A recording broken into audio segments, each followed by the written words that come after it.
நல்லா தூங்கிட்டேன். இப்ப தான் பார்த்தேன் 3 ப்ரோமோ வந்திருக்கு. கமருதீனோட அக்கா வந்திருக்காங்க. எனக்கு ரொம்ப ஹாப்பி. ரொம்ப ஹாப்பி. ஏன்னா வந்து அவர் அக்கா ஹஸ்பண்ட், அக்காவோட குழந்தை 3 பேர் வந்திருக்காங்க. கமருதீன் பார்த்துட்டு ஹாப்பியா அழுகைலாம் இல்ல. பயங்கர ஹாப்பியா ஜாலியா என்ஜாய் பண்றாரு. போயிட்டு ஆக்டிவிட்டி ரூம் வேலையெல்லாம் முடிச்சுட்டு வந்துட்டாரு. முடிச்சுட்டு வந்துட்டு முதல்ல அக்கா ஜஸ்ட் என்டர் ஆகும்போது இங்கே பாரு வந்துட்டு, "ஹலோ அக்கா, பாரு" அப்படிங்கிறாங்க. உடனே "அக்கா" அப்படின்னாங்க. நான் புரியாமல் தான் சொல்கிறாங்க போல இருக்குது அப்படின்னு நினச்சேன். அதுக்கப்புறம் அவங்க அத்தா வந்துட்டு, "நீ சூப்பராக விளையாடுற மச்சான்" அப்படின்னு சொல்லிட்டு அத்தா ரொம்ப ஒரு பாசிட்டிவான பர்சன் நினைக்கிறேன். இன்றைக்கி வந்து எல்லாரையும் வந்து கவர போகிறாருன்னு நான் நினைக்கிறேன். அவரை பார்த்தா அப்படி தான் இருக்குது.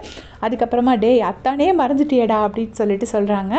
அப்புறம் தனியாக கூட்டிகிட்டு போயிட்டு சொல்கிறாங்க, "லைஃப் டிசைட் பண்ணுற இடம் இது கிடையாது கம்ரு" அப்படின்னு சொல்கிறாங்க. சொல்லிட்டு என்ன சொல்கிறாங்கன்னா, "இங்கே பாரு என்கிட்ட வந்துட்டு அக்கான்னு சொன்னால் உடனே தங்கச்சி" அப்படின்னு சொல்லிட்டு கமருதீனோட தோளில் கை வச்சுட்டு தங்கச்சி அப்படின்னு சொல்கிறாங்க. அதாவது என்னென்னா, அவள் இனிமேல் உனக்கு தங்கச்சி, இந்த லவ் கிவெல்லாம் விட்டுட்டு ஒழுங்காரு அப்படின்னு சொல்கிற மாதிரி இருந்துச்சு. ஆனால் பாவம் ரொம்ப ஸ்வீட்டான பர்சன் போல இருக்குது. இந்த ஜாட மாடு அதெல்லாம் ரொம்ப தெரியாதுன்னு நினைக்கிறேன். நம்மளாம் இதை டிசைட் பண்ண முடியாது, டேரெக்டாக பார்க்கும்போது தான் தெரியும். இருந்தாலும் கம்ரு அக்காவும் கொஞ்சம் சாஃப்ட் மாதிரி தான் இருக்காங்க.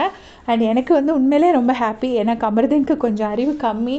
அட்லீஸ்ட் அவங்க அம்மா இவங்களுக்கு ஒரு அக்காவையாவது விட்டுட்டு போயிருக்காங்க. இல்லைன்னா கமருதீன் நிலமை ரொம்ப கஷ்டம். இதுக்கு என்ன எல்லோரும் திட்டுவீங்க, திட்டினாலும் பரவாயில்ல.